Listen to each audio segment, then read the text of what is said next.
नमस्कार दोस्तों, मेरा नाम है निमेश और आप देख रहे हैं मेरा चैनल लोन मंत्री। दोस्तों, जैसा कि थंबनेल है और टैगलाइन है, आज मैं बहुत ही सरल भाषा में आपको बताऊंगा कि लोन मॉरिटोरियम जो था और आने वाला जो प्रोडक्ट है लोन रिस्ट्रक्चरिंग, दोनों में क्या फ़र्क है, कौन दोनों में ज़्यादा फायदेमंद रहेगा और आपको अगर दोनों का ऑप्शन मिलता है तो आपको किस में जाना चाहिए। तो दोस्तों, वीडियो पूरा देखिएगा और चैनल को सब्सक्राइब करना बिल्कुल मत भूलो। या लाल बटन है उसका गला दबाओ, घूसा मारो, कुछ भी करो, बस सब्सक्राइब हो जाना चाहिए। तो दोस्तों, चलिए शुरू करते हैं आज का वीडियो।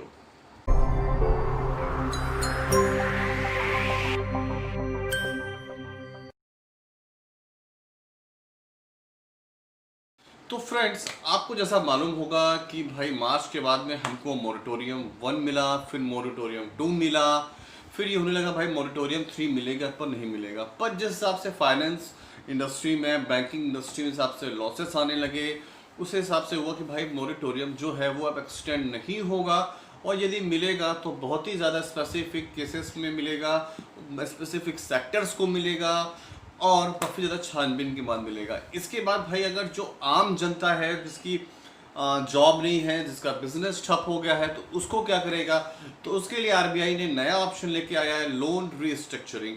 लोन रिस्ट्रक्चरिंग क्या है उस पर मैं पूरा आपको वीडियो बना चुका हूँ, समझा चुका हूँ, आप देख सकते हैं जाके। पर यहाँ पे बताऊंगा दोनों में फ़र्क क्या है। देखिए, लोन मोरेटोरियम में क्या था कि गवर्नमेंट ने आपको 3 महीने का पूरा टाइम दिया था कि आपको 1 रुपये भी ईएमआई पे नहीं करनी है। हालांकि आपको उस पर इंटरेस्ट लग रहा था और अभी तक इंटरेस्ट उस पर लगेगा नहीं लगेगा उसका कोई भी फाइनल डिसीजन नहीं आया है। तो मोरेटोरियम में फ़र्क ये था कि भाई आपको 1 रुपये का भी पैसा ईएमआई नहीं देना था। और दूसरे हाथ अब लोन स्ट्रक्चरिंग में क्या होगा, यहाँ पर अगर आप ऐसा सोचते हो आपको ईएमआई देने से छूट मिल जाएगी, तो ऐसा बिल्कुल भी नहीं है। लोन रिस्ट्रक्चरिंग में क्या होता है कि आपका जो लोन होता है उसको रिस्ट्रक्चर किया जाता है, फिर से पूरा सेट किया जाता है। आपका जो ईएमआई होता है वो आपका ईएमआई आपकी सुविधा अनुसार वो कम या ज़्यादा किया जाता है। अब वो कम ज़्यादा कैसे होता है वो डिपेंड करता है बैंक के ऊपर, वो किस तरह से रेट ऑफ इंटरेस्ट या टेन्योर कैसे भी कम ज़्यादा करते हैं। तो लोन रिस्ट्रक्चरिंग में क्या होता है कि आपको ईएमआई पे करना होता है और ये ईएमआई आपका धीरे धीरे धीरे करके बढ़ता जाता है। इसमें आपका टेन्योर बढ़ जाता है, इसमें आपका रेट ऑफ इंटरेस्ट कम हो सकता है या ज़्यादा हो सकता है, डिपेंड होता है बैंक के ऊपर। ऑन अदर हैंड मोरेटोरियम में क्या होता है, आपको एक ईएमआई 1% भी, एक पैसा भी ईएमआई नहीं देना होता है जब तक आपने मोरेटोरियम लिया है। और यहाँ भी आपका जो टेन्योर होता है वो भी बढ़ता रहता है। पर लोन रिस्ट्रक्चरिंग में जो टेन्योर बढ़ता है वो इतना ज़्यादा नहीं बढ़ता है। पर अभी जो आरबीआई ने गाइडलाइंस दी है उसके अकॉर्डिंग जो लोन मोरेटोरियम में जो आपका टेन्योर है वो काफ़ी ज़्यादा आगे बढ़ जाता है। तो कैमरा सेट करूँ दोस्तों। दूसरा यहाँ पर क्या होता है कि भाई लोन मोरेटोरियम में अभी के अकॉर्डिंग आपको रेट ऑफ इंटरेस्ट पे ब्याज पे ब्याज लग रहा है, वो आपको पे करना पड़ेगा अभी के अकॉर्डिंग, जो डिसीजन नहीं आया है। ऑन अदर हैंड क्या होता है कि भाई लोन स्ट्रक्चरिंग में क्या होता है, आपको कोई भी एक्स्ट्रा ब्याज देना नहीं होता है।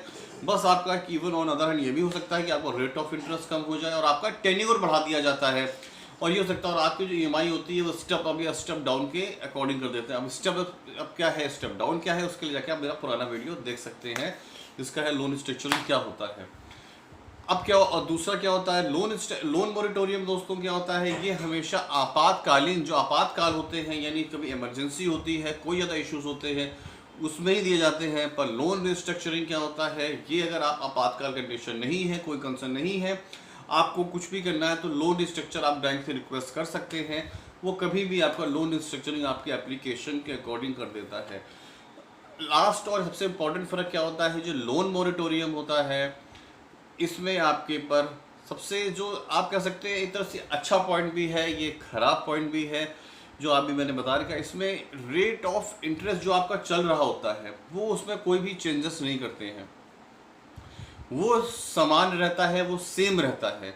ऑन अदर हैंड क्या होता है, लोन रिस्ट्रक्चर में जो आपका रेट ऑफ इंटरेस्ट होता है वो कम हो जाता है। 99.99% केसेस में वो रेट ऑफ इंटरेस्ट आपका कम हो जाता है, तो वहाँ पे आपको बेनिफिट मिलता है। क्योंकि यहाँ पर आपका क्या होता है, ईएमआई बैंक को कम करना है और उनके बाद आपका ईएमआई कम करने के लिए 2 या 3 ही ऑप्शन होते हैं, या तो आपका वो टेन्योर बढ़ा दें, या तो आपका वो ईएमआई कम कर दें, या तो बेस रेट में चेंजेस करें। और बेस रेट में चेंजेस करते हैं तो भी आपका रेट ऑफ इंटरेस्ट जो रहता है वो कम हो जाता है।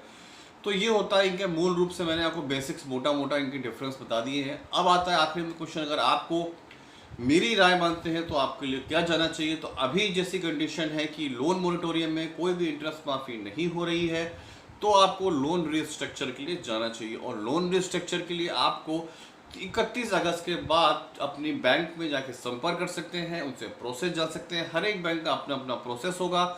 जितने प्राइवेट सेक्टर बैंक है, HDFC बैंक है, ICICI बैंक है, एक्सिस बैंक है, फेडरल बैंक है, ये अपना वेबसाइट पे लेके ऑनलाइन प्रोसेस लेके आएंगे। पर ऑन अदर हैंड जो नेशनलाइज्ड बैंक हैं, इसके धक्के आपको खाने पड़ सकते हैं। तो दोस्तों अभी जो भी है आपका, जिसमें बैंक में अकाउंट है, EMI है, आप देख लो, तैयारी कर लो। और आपके रिस्ट्रक्चर लो या मॉरिटोरियम कुछ भी लो, आपको अपना जो प्रूफ है वो देना यहाँ पे बहुत ज़्यादा ज़रूरी होता है। कि आपकी जॉब चली गई है, आपकी सैलरी आधी आ रही है, आपकी सैलरी नहीं आ रही है, आपका बिजनेस बंद हो गया है, आपकी दुकान नहीं खुल पा रही है, कुछ भी है, उसका आपको एविडेंस देना बहुत ज़रूरी होता है। तो अभी आपके पास, अभी आपका टाइम है कि उसको एविडेंस को, वो प्रूफ इकट्ठा करिए, एक फाइल बनाइए, एक एप्लीकेशन लिखिए। और जब भी डिक्लेरेशन करता है, आई थिंक सितंबर के पहले हफ्ते में आ जाएगा, तो बैंक में जाके आप रिस्ट्रक्चर के लिए कांटेक्ट कर सकते हैं। तो दोस्तों उम्मीद करता हूँ आपको वीडियो मैंने संक्षेप में बहुत शॉर्ट में बताया होगा। अभी भी कोई क्वेश्चन आता है तो आप कमेंट बॉक्स में दीजिए, मैं कोशिश करूंगा कि हर एक कमेंट का मैं आंसर दूँ। नेक्स्ट वीडियो फिर से मिलूंगा, तब तक नमस्कार, जय हिंद, और चैनल को सब्सक्राइब करना मत भूलिएगा। वंदे मातरम।